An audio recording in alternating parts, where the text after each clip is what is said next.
მოგესალმებით მეგობრებო, ახლა ვარ სივილის საავადმყოფოში, სტრასბურგში, ერთ-ერთ უდიდეს საავადმყოფოში. აი წარმოიდგინეთ, აგერ ახლა ორი ქართველია, გამარჯობათ ქართველებო. და ნუ ახლა წამეიდგინეთ და პროცედურად რო ავიღოთ. ქართველები უფრო მეტი არ ვიდრე თქვა არაბი, შავკანიანი და ასე შემდეგ მოსახლეობის რაოდენობაზე. აი იმდენად საზნოვია ქართველი ემიგრანტები განსაკუთრებით ავადმყოფები, აი ნახეთ ახლა რემონტი მიმდინარეობს, ნუ რაღაც, მაგრამ აი ქართული წარწერა ქართველებისთვის დაწერენ სპეციალურად საავადმყოფოში. ყველგან სადაც არ უნდა მიხვიდეთ. სპადა იქნება სადაც ბარდები, კიდე ეს სევილია თუ რა ქვია? სევილი, ხო?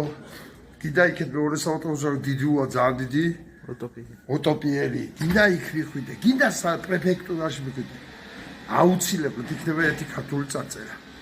აი ესაა ქართული ჯანდაცვა, დედაფეთქებულის ქართული ჯანდაცვა, სადაც ექიმებს პაციენტების რაოდენობის მიხედვით აძლევენ ხელფასს. და არა გამოცდილების, არა რამდენი ადამიანი გადაარჩინა, რამდენს უკურნალა. არა ამითი, არა ცოდნით, არამედ რამდენი პაციენტი ყავს. თუ ექიმის დაინტერესებული არც მორჩეს, არც მოგტეს. აი ასეთი ჯანდაცვა და ასეთი ჯანდაცვის სისტემა არსებობს საქართველოში და კიდევ გვინდა ქართული ოცნება. მალე გზად ჩაგეგეთება და ვერც ფრანგები ვერ გიშველიან თავის იმითი წარწერებით რა.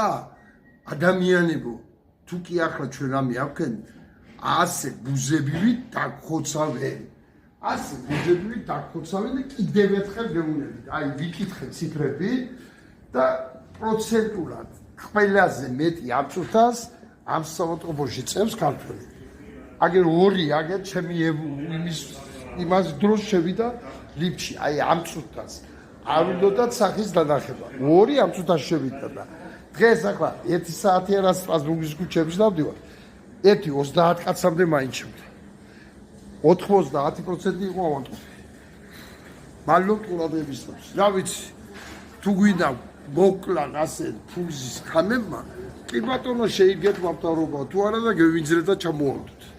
ახლა იმ ვიდეოს გაგრძელება, მინდა გაჩვენოთ ახლა მთლიანად დაჩვენე, აი ესაა კარვები, აბსოლუტურად მოატარე, იქეთ ის სულ ქართველების კარვებია, იქეთ ამხარე, აი იქეთ ამხარე, აი იქ ახლა აგერ ორი ქართველია, ეგ არის სულ ქართველებისა და 1:30